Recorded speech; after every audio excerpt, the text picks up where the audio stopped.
This is Autoline Daily, the show dedicated to enthusiasts of the global automotive industry. Hey, looks like there could be hope for the Chrysler brand after all. Yesterday, Stellantis laid out its plans to become a software powerhouse and generate 20 billion euros a year in revenue from monetizing data and selling subscription services. And to showcase these technologies, it rolled out a concept car called the Chrysler Airflow. It's a four-door electric CUV with the instrument panel decked out with screens available to drivers and passengers. And what we found so interesting is that Stellantis decided to use the Chrysler brand to showcase this technology. Chrysler, as you know, is down to only two models, the minivan and the 300 sedan. We wondered if the brand was going to survive. So this Airflow concept suggests that the Chrysler brand is going to get a better lineup of vehicles. And as part of its software onslaught, Stellantis wants to improve the character of its brands with over-the-air updates. It is separating hardware development from software development to make changes more quickly.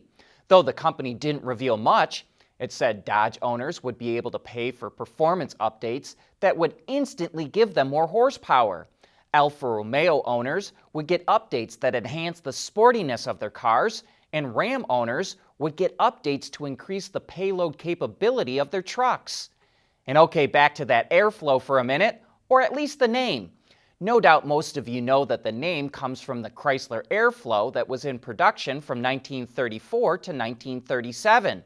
It tried to capture the trend in Art Deco design and streamlining, but the public thought it was an ugly car, so it never really caught on, and they sold less than 30,000 of them.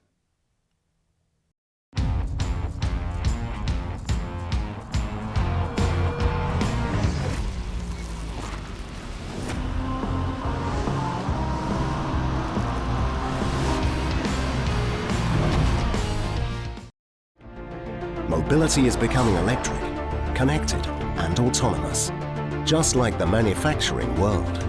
But will always be one thing: a reliable partner for our customers.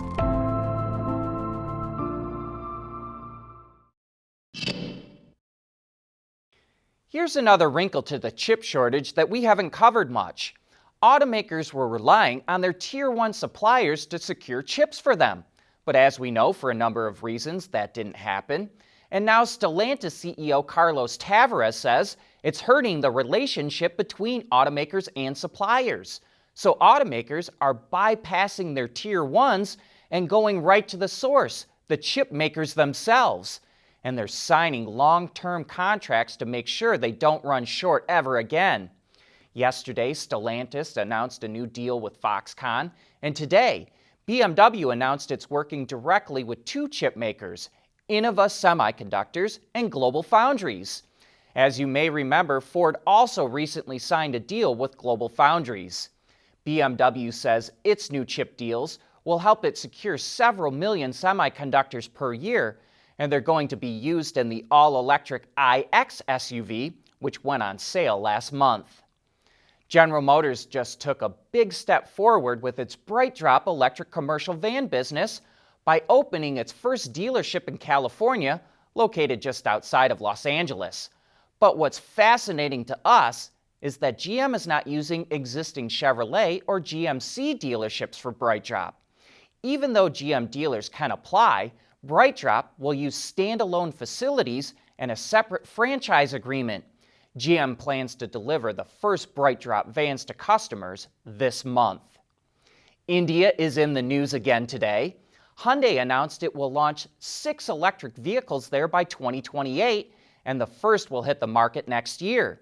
EVs account for less than 1% of sales in India, but the country wants to boost that to 30% by the end of the decade. Speaking of Hyundai's EVs, the Ioniq 5 is being rated at an EPA estimated 303 miles of range for single-motor, rear-wheel drive versions. Dual motors and all-wheel drive knocks that figure down to 256 miles. On the flip side, the Kia EV6, which shares the exact same platform and powertrain, is rated at 310 miles for rear-drive models and 274 miles with all-wheel drive. and those figures are competitive with other new electric crossovers like the Tesla Model Y and Ford Mustang Mach-E. But not all EVs are created equal when it comes to safety. The Euro NCAP crash-tested several new models, and the results are quite stark. The BMW iX, Ford Mustang Mach-E, Mercedes EQS, and even the Neo ES8 received an overall 5-star rating. But vehicles like the entry-level Dacia Spring EV received a 1-star rating, while the Renault Zoe couldn't even muster a single star. Back in 2013, the Zoe earned a 5-star rating, so it goes to show the tests have really gotten tougher over time. Even so, the Euro NCAP says it's only given out a 0-star rating 2 other times. We want to know what drives your testing. OTA, connected car, diagnostics, remote testing. Intrepid Control Systems is here to help you work from anywhere. Intrepid Control Systems, driven by your data. What if automakers could get the raw materials they needed to make cars simply by fishing garbage out of the oceans? Well, Ford says it's the first automaker to make parts made from 100% recycled ocean plastic. The first application is the wire harness clips on the Bronco Sport. Ford says it's just as strong and durable as plastics made from oil-based parts, but the recycled plastic is 10% cheaper and needs less energy to produce. In the future, Ford plans to use more parts made from recycled ocean plastics, including transmission brackets, wire shields, and floor side rails. And in other Ford news, the automaker announced it's investing $900 million in Thailand to build the next-gen Ranger, an Everest SUV. The money will be used to update 2 plants and improve the supply chain in the country. The 2 models will be sold in Thailand and exported to other markets. The new Ranger launches in the middle of next year, but Ford did not reveal when the new Everest will launch.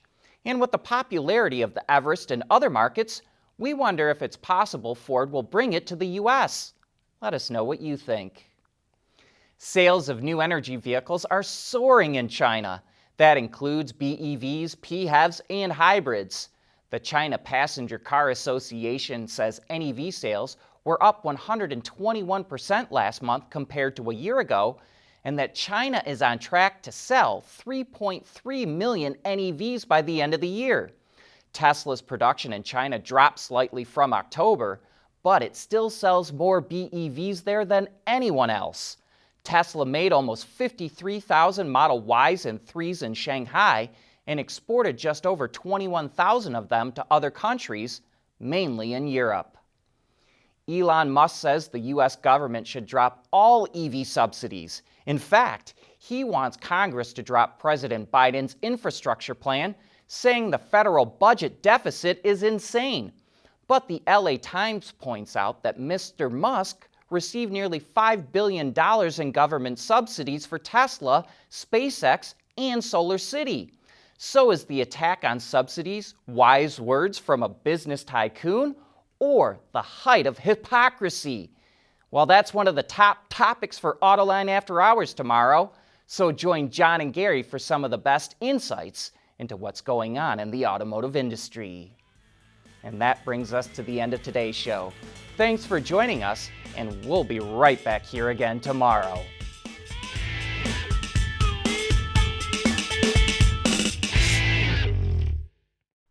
Autoline Daily is brought to you by Bridgestone, solutions for your journey. Intrepid Control Systems, over-the-air engineering, boost your game. And by Scheffler, we pioneer motion.